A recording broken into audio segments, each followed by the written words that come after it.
మరియు గత కాలమందు దేవునికి దూరస్తులను మీ దుష్క్రియల వలన మీ మనస్సులలో విరోధ భావం గలవారునై ఉండిన మిమ్మును కూడా తన సన్నిధిని పరిశుద్ధులుగాను నిర్దోషులుగాను నిరపరాధులుగాను నిలవబెట్టుటకు ఆయన మాంసయుక్తమైన దేహమందు మరణము వలన ఇప్పుడు మిమ్మును సమాధానపరచెను.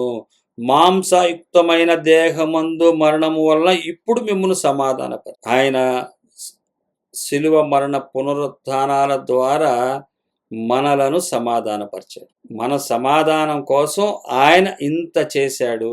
అందుకనే ఈ పునాది మీద కట్టబడండి అంటున్నాడు. 23వ వచనం వచ్చేసరికి పునాది మీద కట్టబడిన వారే స్థిరముగా ఉండి.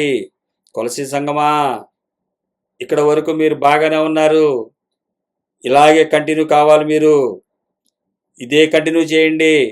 ఇంకా రాను రాను ఎలాంటి వాళ్ళు వస్తారో చెప్తాను మీకు, వినండి. అలాగే మీరు ఇదే పునాది మీద ఉండండి, ఇది ఈ స్టాండర్డ్స్లో ఉండండి. ఆధారభూతుడు ఆది సంభూతుడు అవ్వాల్సి వచ్చింది కాబట్టి ఈ స్టాండర్డ్స్ని మీరు విడిచిపెట్టద్దు. ఇది ఖచ్చితంగా మీరు గుర్తుపట్టాలి. ఎందుకంటే నిత్యరాజ్యము కొరకు పునాది మీద కట్టబడిన వారే స్థిరంగా ఉండండి.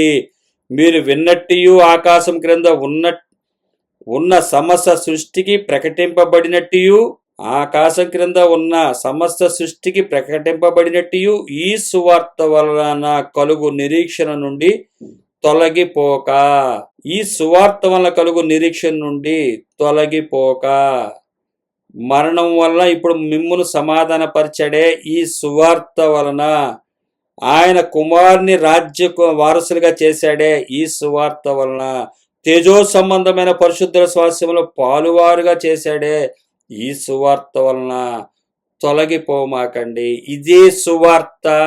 ఇక్కడ ఎక్కడన్నా కూడా పండగ ఉంటుంది అని చెబితే మీరు పండగలు చేయొచ్చు. పండగ చేసి అది కూడా ఇక్కడ రాసేవాడు, ఇందులోంచి తొలగిపోమాకండి.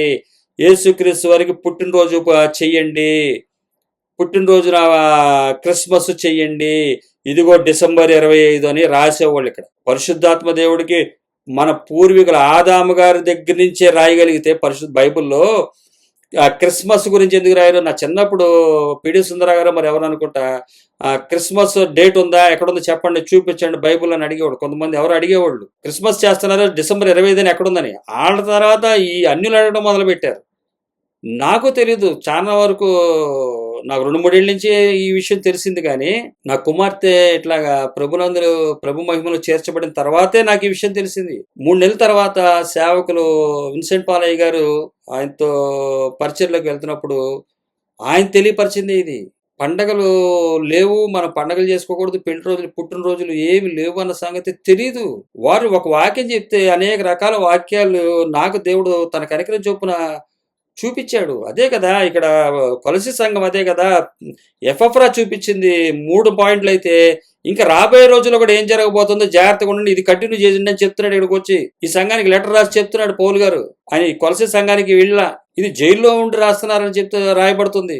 అలాగే చెప్తున్నాడు ఇట్లాగా అని. అంటే మనం ఎప్పుడైతే వింటాకు కూర్చున్నామో ఈ సంఘం అంతా ఐక్యంగా వచ్చి కూర్చుంది, వింటుంది. అందుకనే ఆ లేఖకి విలువ ఇస్తుంది, ఆ సేవకుడికి విలువ ఇస్తుంది. ఏ సేవకుడు? సేవకుడు నిరీక్షణ, పరలోకమందు నిరీక్షణ ఉన్న సేవకుడు, విశ్వాసించినటువంటి సేవకుడు, పరలోక విషయాలు విశ్వసించిన వాడు, పరలోక ప్రేమను చూపించే ఎఫ్ఎఫ్రా మా ఆత్మీయుడు అంటాడు ఆయన్ని. మా ప్రియుడైన తోడిదాసుడు, మా ఆత్మీయుడు.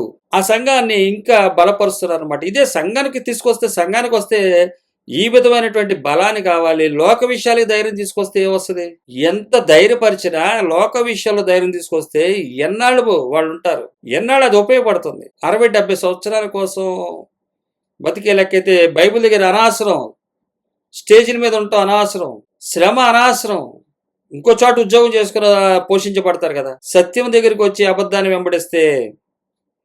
అందుకనే అంటుంది, యేసుక్రీస్తు వారి దగ్గరికి ఆ కుర్రోడు వస్తే, ఆ యవనస్తుడు వస్తే వదిలేసి రానన్నాడు, వెళ్ళిపో అన్నాడు, అంతే అయిపోయింది.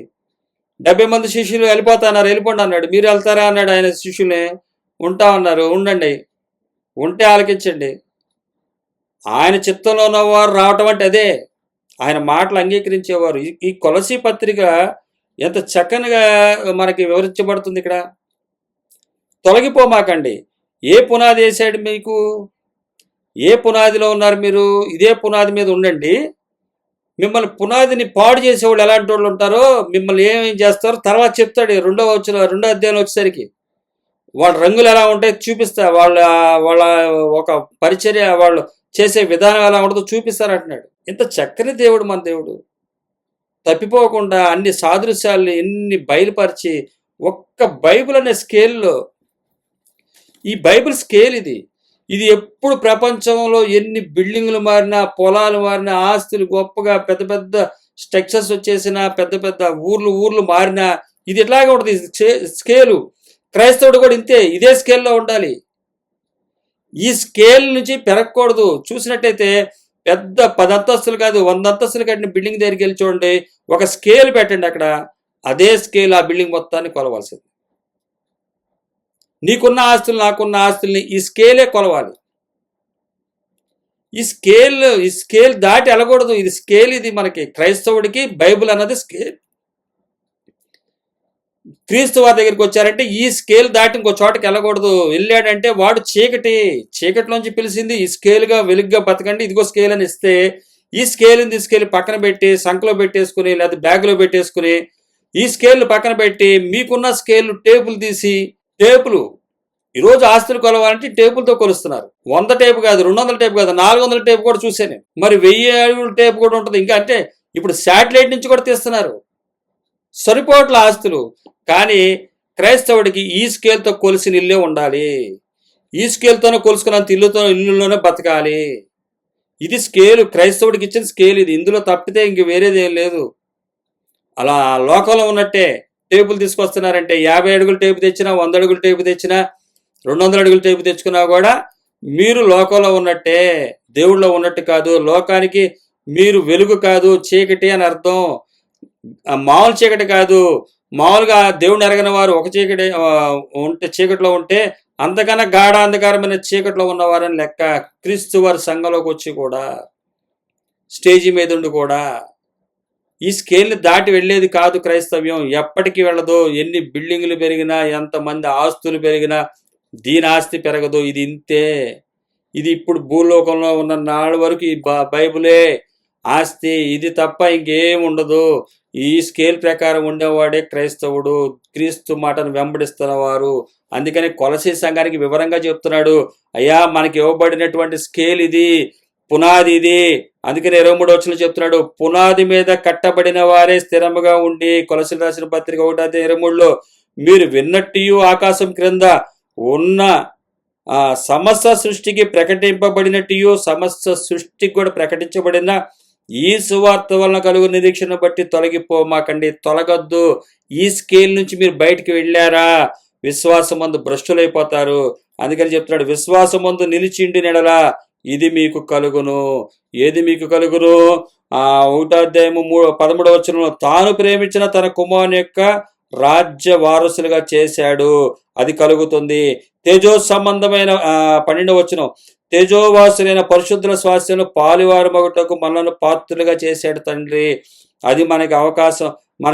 మనం ఉంటే, నిలిచి ఉండిన ఎడలా ఇది మనకి కలుగుతుంది. అందుకని పౌలు గారు ప్రత్యేకంగా చెప్తున్నాడు, పౌలను నేను ఆ సువార్తకు పరిచారకుడనైతిని, ఇట్టి సువార్తకు పరిచారకుడనైతిని. పౌలు గారి తర్వాత నేనైనా ఈ సువార్తకి పరిచారకుడు అవ్వాలి, ఇదే కంటిన్యూ అవ్వాలి, అయితేనే ఈ స్కేల్లో ఉన్నట్లు. అందుకనే పౌలు గారే మనకి ప్రామాణికము. పౌలు గారి వరకు ఈ బైబిల్ గ్రంథం చూపించబడింది. ఎపఫ్రా ఉన్నాడు, తీతు గారు ఉన్నాడు, తిమోతి గారు ఉన్నారు, అలాగే ఈయన శిష్యులు ఉన్నారు. ఈయన దగ్గరికి వచ్చి వెనక్కి వెళ్ళిపోయిన వారు కూడా ఉన్నారు. ఇది కష్టం, ఈ బోధ మనం చేయలేమని వెళ్ళిపోయిన వారు ఉన్నారు. కొంతమంది ఏం చెప్తారంటే, తిమోతి పౌలు గారిని డబ్బుల విషయంలో ఇబ్బంది పెట్టారు, అందుకనే పౌలు గారు వాళ్ళని వెళ్ళిపోండి, ఇటు మంచోడు కాదు నాకు అని చెప్పేశానని చెప్తారు. కాదు, వారు సత్యమును వెంబడించలేకపోయారు. డబ్బు వారికి కావాల్సి వచ్చింది. ఈయన దగ్గర డబ్బు లేదు, ఈయనకు డబ్బులు ఇచ్చినా తీసుకోడు. ఈయన అసలు పౌలు గారిని మీద అబద్ధాలు చెప్తున్నారు. వీళ్ళు ఈ లోకంలో ఉన్నటువంటి అబద్ధ బోధకులు ఏం చెప్తున్నారంటే, పౌలు గారి దగ్గరికి నుంచి వెళ్ళిపోయినటువంటి శిష్యులు ఉన్నారు కొంతమంది, వారు వెళ్ళిపోతా ఈయనకి డబ్బులు రాకుండా చేశారట పౌలు గారికి.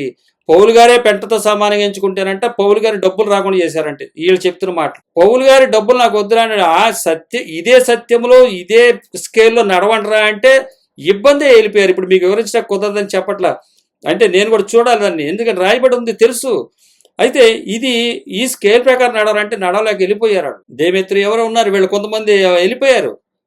వాళ్ళు వెళ్ళిపోయింది ఒక లెక్క అయితే, డబ్బులు రాకుండా చేశాడు పౌలు గారికి, డబ్బులు రాకుండా అడ్డం పడిపోయాడని చెప్పి తప్పుడు బోధలు, తప్పుడు ఆలోచనలతోటి అబద్ధధనం కోసం చెప్తున్నటువంటి మాటలు. పౌలను నేను ఆ సువార్తకు పరిచారకుడనైతేనే, ఈ స్కేల్ అనే సువార్తకే పరిచారకుడు నేనైనా అంతే.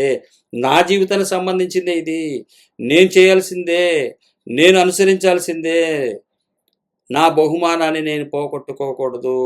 అందుకని మనందరం కూడా మన బహుమానాన్ని ఎవడన్నా దొంగిలిస్తున్నాడేమో, ఆడు ఒకవేళ తీసుకెళ్ళిపోకుండా చూసుకోమన్నాడు. అందుకనే అపహరింపనీయకుడి అని చెప్తున్నాడు ఆయన.